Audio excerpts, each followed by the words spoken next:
Unacademy. Let's crack it.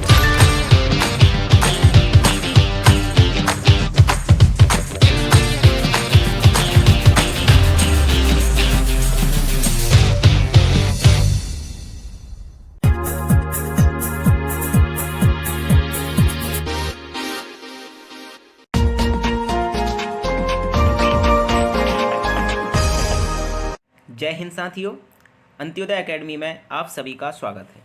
आज के इस वीडियो में हम एमपीपीएससी द्वारा रिक्तियों के संशोधन के संबंध में आज एक नोटिफिकेशन जारी किया गया है।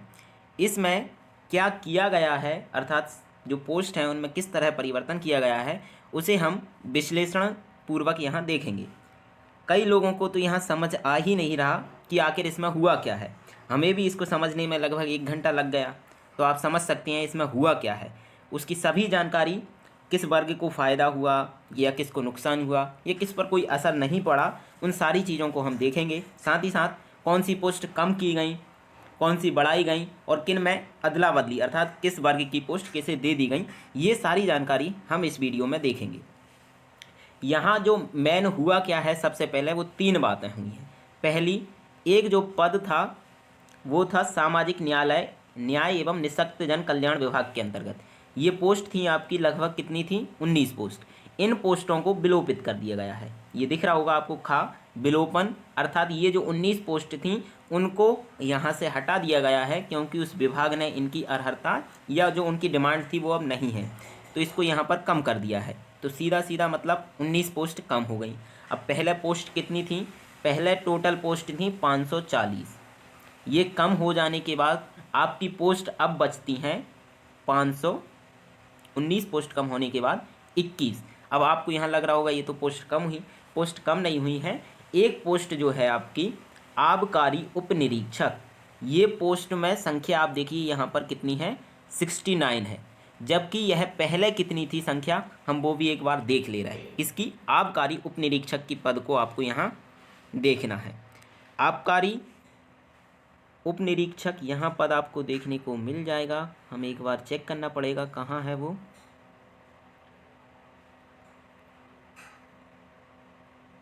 देखिए आपको यहाँ दिख रहा होगा, ये है आपका आबकारी उप निरीक्षक, 9th नंबर पर है। इसकी टोटल पोस्ट पहले थी 19, मतलब इसमें कितनी पोस्ट बढ़ गई, सीधे सीधे आबकारी उप निरीक्षक की 50 पद यहाँ पर बढ़ा दिए गए हैं। 50 पद बढ़ने से अब संख्या जो कम हुई थी आपकी 521 हुई थी, अब कितनी हो जाएगी, 521 + 50 बराबर 571 पद आपके हो गए हैं। ये तो एमपीपीएससी ने वहाँ लिख के भी दे दिया है। कई लोगों को ये बात समझ आ नहीं रही थी, तो वो ये इससे क्लियर हो गया कि कौन से पद कम हुए और कौन से बढ़े। तो कम जो हुए हैं, सामाजिक न्याय एवं निःशक्त जन जो कल्याण विभाग है उसके सहायक संचालक के 19 पद थे, उनको हटा दिया गया है और उनके स्थान पर 50 नए पद जोड़े गए हैं। किसके, आबकारी उप निरीक्षक वाणिज्यिक कर विभाग के अधीन।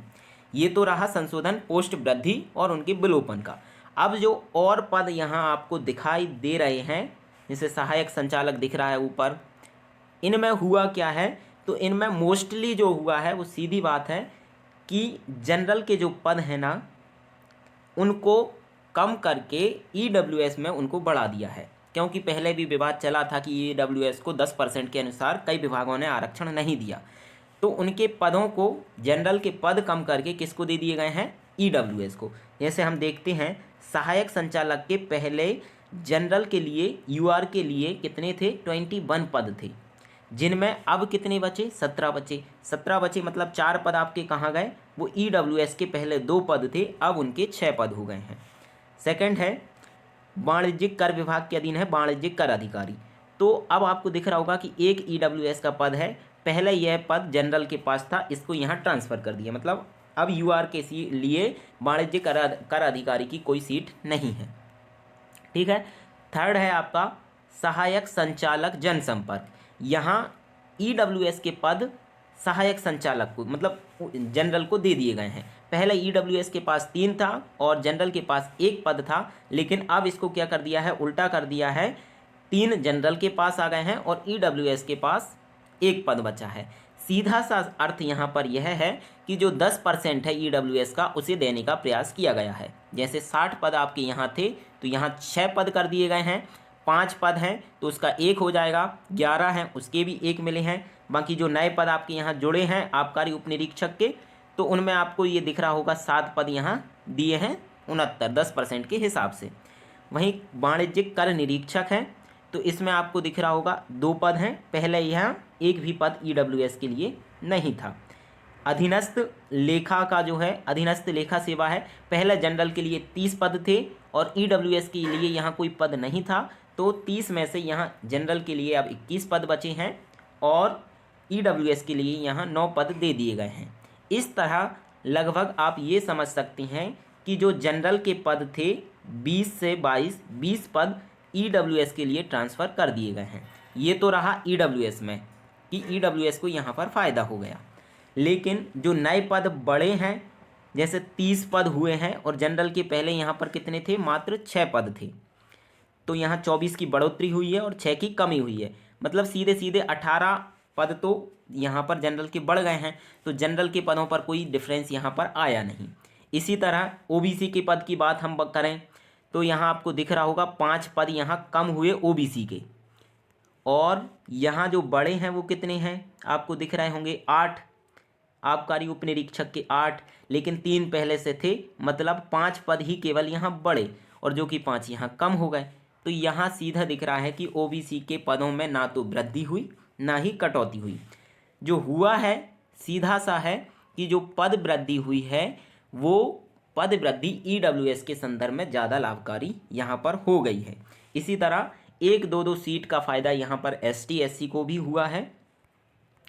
SC की सीटों में थोड़ी ज़्यादा वृद्धि हुई है क्योंकि आबकारी उपनिरीक्षक की अब ST के लिए यहाँ पर कितनी सीट हैं, 17 सीट हैं, और कम कितनी हुई सहायक संचालक के अंतर्गत 3, मतलब 14 सीटों की यहाँ वृद्धि हुई। और पहले कितनी थी हम एक बार वो भी चेक कर ले रहा है आबकारी उपनिरीक्षक की, वहाँ 7 थी, मतलब 7 पद बड़े हैं किसके लिए, SC के लिए। इसी तरह 2-3 पद की वृद्धि ST के लिए हुई है और लगभग 18 से 19 पद EWS के लिए बड़े हैं। ये रहा पूरा इसका विश्लेषण कि आखिर मध्य प्रदेश लोक सेवा आयोग ने जो वैकेंसी थी, पद थे, उनमें किस तरह परिवर्तन किया। क्यों किया वो आप समझ सकते हैं कि पहले एक विवाद चल रहा था EWS को लेकर, क्योंकि उनको जो 10% आरक्षण था उस हिसाब से कई विभागों द्वारा वो आरक्षण नहीं दिया गया था। बाद में अब इसमें संशोधन किया गया है। साथ ही इस नोटिफिकेशन से आप ये भी समझ सकते हैं कि MPPSC में अब चहलकदमी शुरू हो गई है, क्योंकि अब समय आ गया है पेपर होने के लिए। किसी भी चीज़ की अति हो सकती है लेकिन ज़्यादा अति भी नहीं कर सकती। तो आप निश्चिंत हो जाएं, पेपर बहुत जल्द आपका होने वाला है, क्योंकि अभी 4 जनवरी को सुनवाई है, उसके बाद कुछ ना कुछ होगा और जल्द से जल्द, मतलब आपको ये समझ लीजिए मेंस की परीक्षा में बहुत ही कम समय मिलने वाला है। तो आप अपनी तैयारी को शुरू करना प्रारंभ कर दीजिए। और साथ ही ऐसे विद्यार्थी, कोई भी विद्यार्थी जो 2020 हो या 2019 दोनों ही के लिए मेंस प्रीलिम्स, देखिए 19 का तो अब प्रीलिम्स होना वाला नहीं है, तो 19 की मेंस की टेस्ट सीरीज़ और 2020 की प्रीलिम्स एवं मेंस कोई भी टेस्ट सीरीज आप ज्वाइन करना चाह रहे हैं तो आपको डिस्क्रिप्शन में नंबर दिया है, उस पर कांटेक्ट करके आप टेस्ट सीरीज ज्वाइन कर सकती हैं। यहाँ आपको MP में किसी भी संस्थान से सबसे ज़्यादा तो सस्ती और अत्यधिक गुणवत्तापूर्ण टेस्ट सीरीज मिलने की हम गारंटी देंगे। यहाँ हमारा वीडियो समाप्त होता है। इसके बाद कल एक वीडियो हम अलग से लाएंगे, उसमें आपको बताएंगे कि प्रत्येक वर्ग में, मतलब जनरल में, OBC में, ST SC एवं EWS सभी वर्ग में कितनी कितनी पोस्ट अब हैं और साथ ही साथ मेल के लिए कितनी है, फीमेल के लिए कितनी है, इन सभी बातों की हम जानकारी कल एक विस्तृत वीडियो में देखेंगे। यहाँ हमारा ये वीडियो समाप्त हुआ। आप चैनल पर नए थे तो चैनल को सब्सक्राइब करना ना भूलें। जय हिंद, धन्यवाद।